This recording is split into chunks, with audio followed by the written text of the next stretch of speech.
নমস্কাৰ আমাৰ আজিৰ ভিডিঅ'টোলৈ আপোনালোক সকলোকে স্বাগতম জনাইছো আৰু আজিৰ ভিডিঅ'ত আমি আলোচনা কৰিবলৈ গৈ আছো nature or characteristics or features of teaching learning process ঠিক আছে তো আমি প্ৰথমতে ইন্ট্ৰোডাকচনৰ পৰা আৰম্ভ কৰো The teaching learning process is a continuous and dynamic interaction between teacher, learner, content and environment.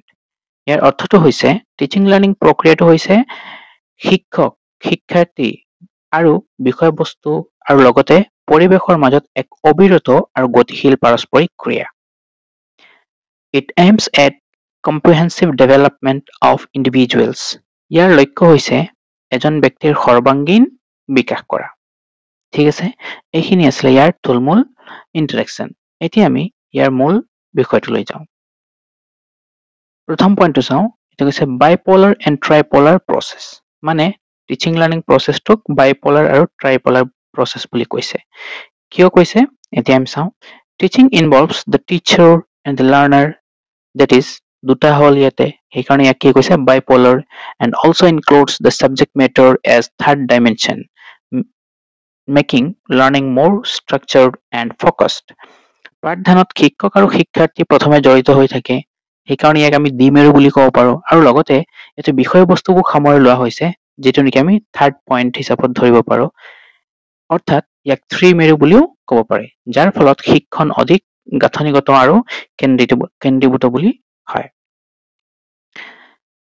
For example, a mathematics teacher explains a formula or content while students solve related problems with guidance.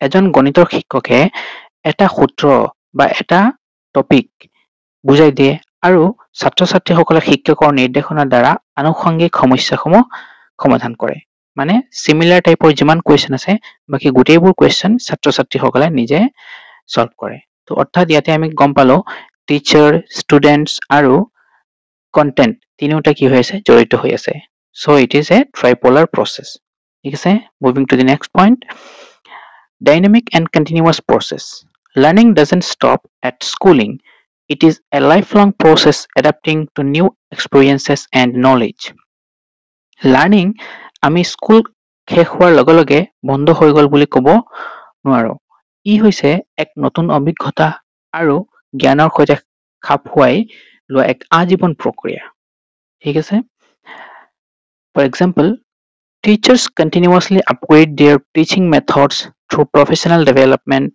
workshops. উদাহৰণস্বৰূপে আমি ক'ব পাৰো যে শিক্ষকসকলে পেছাদাৰী বিকাশৰ কৰ্মশালাৰ জৰিয়তে নিজৰ পাঠদান পদ্ধতি কি কৰে অহৰহ উন্নীত কৰি থাকে মানে এডুকেশ্যন ৰিলেটেড বা teaching learning related seminar workshops এইবোৰ আজিকালি সকলো টিচাৰে এটেন্ড কৰে তাৰ পৰা কি হয় তেওঁলোকৰ নতুন নতুন লাৰ্নিং হৈ থাকে সো আমি ক'ব পাৰো যে লাৰ্নিংটো আমি স্কুল পঢ়া শেষ হল বুলি এটো বন্ধ হৈ গল বুলি ক'ব নোৱাৰো ই এক continuous process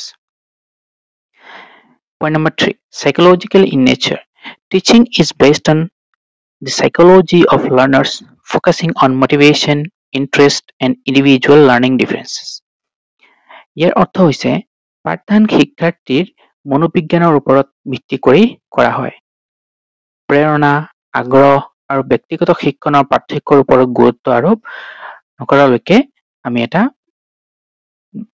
ফলপ্ৰসূ টিচিং দিব নোৱাৰো কেতিয়াও For example, a teacher uses different teaching methods to cater to individual learning styles and differences. ব্যক্তিগত শিক্ষণ শৈলী আৰু পাৰ্থক্যৰ প্ৰতি লক্ষ্য ৰাখি এজন শিক্ষকে বিভিন্ন পাঠদান পদ্ধতি ব্যৱহাৰ কৰে ঠিক আছে তো এইটো হৈছিল আমাৰ psychological in nature then the next point is social process learning occurs through interaction and cooperation in a social setting it helps build communication and teamwork skills ইয়াৰ অৰ্থটো হৈছে সামাজিক পৰিবেশত পাৰস্পৰিক ক্ৰিয়াকলাপ আৰু সহযোগিতাৰ জৰিয়তে আমাৰ লাৰ্নিং হয় ই যোগাযোগ আৰু দলীয় কামৰ দক্ষতা গঢ়ি তোলাত সহায় কৰে For example, group assignments that teach collaboration and shared responsibility. Group assignment আমাক সহযোগিতা আৰু দায়িত্বৰ ভাগ বতৰা কৰা শিকায় ঠিক আছে then The next point is goal-oriented process. Every teaching activity aims towards clear learning objectives that shape behavior, attitude, and knowledge. প্ৰতিটো পাঠদান কাৰ্যই আচৰণ, মনোভাৱ আৰু জ্ঞান গঢ় দিয়া স্পষ্ট লাৰ্নিং অবজেক্টিভছৰ ওপৰত লক্ষ্য ৰাখে। For example, setting a goal to improve writing skills through daily practice sessions.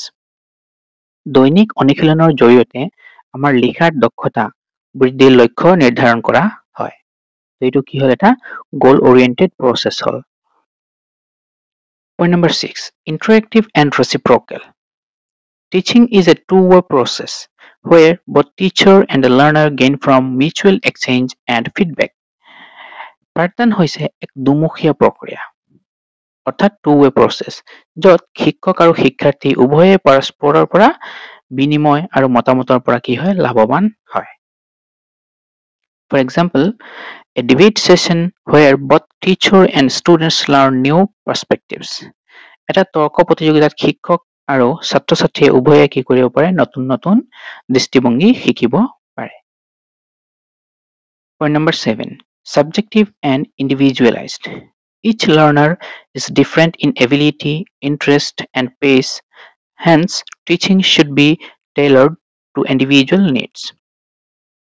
যেহেতু প্ৰতিজন শিক্ষাৰ্থীৰ ক্ষমতা, আগ্ৰহ আৰু গতি বেলেগ বেলেগ হয়, সেয়েহে ব্যক্তিগত প্ৰয়োজন অনুসৰি শিক্ষকতা কৰিব লাগে। For example, giving extra support to struggling learners while providing enrichment tasks for advanced ones. ইয়াৰ অৰ্থটো হৈছে আমি ফাৰ্ষ্ট লাৰ্ণাৰৰ কাৰণে উচ্চ খাপৰ কিছুমান কাম দিব লাগে আৰু স্ল' লাৰ্ণাৰ্ছৰ কাৰণে আমি যিমান পাৰো অতিৰিক্ত সহায় কৰিব লাগে যাতে সিহঁতে কি কৰিব পাৰে ইহঁতৰ এই লাৰ্নিং গেপছখিনি কেচ আপ কৰিব পাৰে। Point number 8, creative and constructive. The process promotes creativity and critical thinking, enabling learners to construct knowledge from experiences. এই প্ৰক্ৰিয়াই সৃষ্টিশীলতা আৰু সমালোচনাত্মক চিন্তাধাৰাক প্ৰসাৰিত কৰে আৰু যাৰ ফলত শিক্ষাৰ্থীসকলে অভিজ্ঞতাৰ পৰা জ্ঞান গঢ়ি তুলিব পাৰে।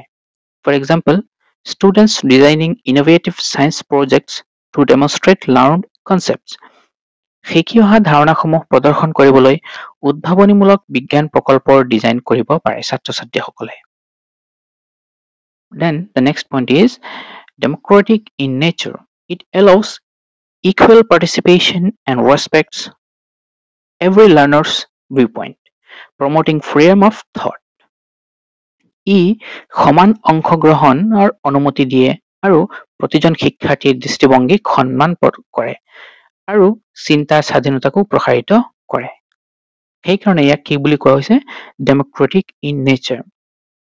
For example, conducting class discussions where all students share their ideas openly. শ্ৰেণীত আলোচনা অনুষ্ঠিত কৰিলে কি হয় য'ত সকলো ছাত্ৰ-ছাত্ৰীয়ে নিজৰ ধাৰণা মুকলিকৈ ভাগ বতৰা কৰিব পাৰে। এই হিচাপত আমি ডেমক্ৰেটিক নেচাৰটো বুজিব পাৰো।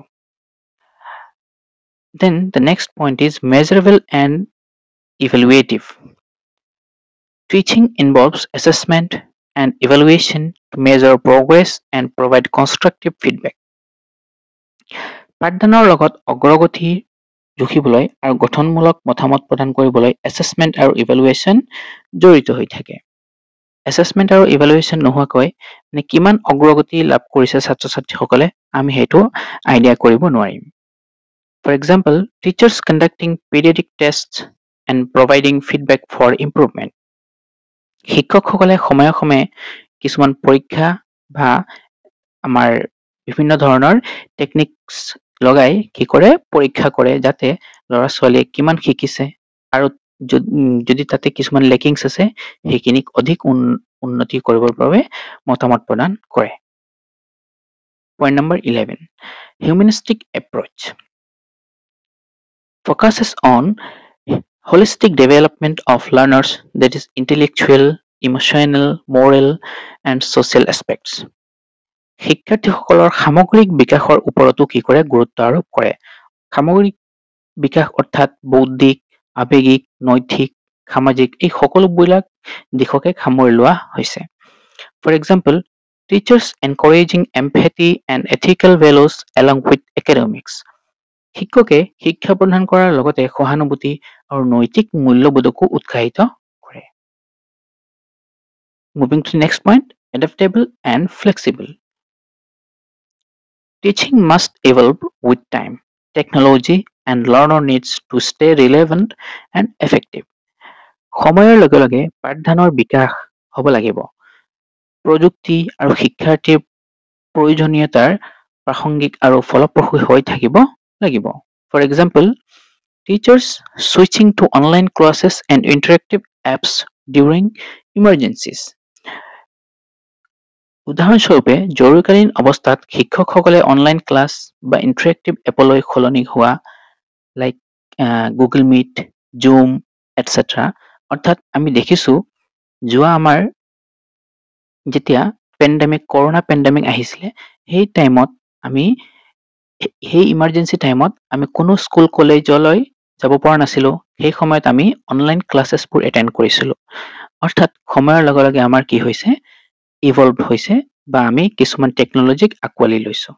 ঠিক আছে, সেইকাৰণে কৈছে ইয়াক এডাপ্টেবল এণ্ড ফ্লেক্সিবল ইন নেচাৰ। ঠিক আছে, এইখিনি আছিলে আজি আমাৰ মূল বিষয়বস্তু। এতিয়া আমি এই গোটেইখিনিৰ পৰা কি সামাৰাইজ কৰিব পাৰোঁ যে the teaching learning process is dynamic, human-centered, and goal-oriented, fostering lifelong learning and development. যে পাঠদান শিক্ষণ প্ৰক্ৰিয়াটো গতিশীল, মানুহকেন্দ্ৰিক আৰু লক্ষ্যমুখী, যিয়ে আজীৱন শিক্ষণ আৰু বিকাশৰ পোষকতা কৰে। ঠিক আছে, তো এইখিনি আছিলে আজি আমাৰ আলোচনাৰ বিষয়বস্তু। আশা কৰিছোঁ আপোনালোকে ভিডিঅ'টো শেষলৈকে চাইছে। আজি ভিডিঅ'টো ইয়াতেই সামৰিছোঁ। ধন্যবাদ।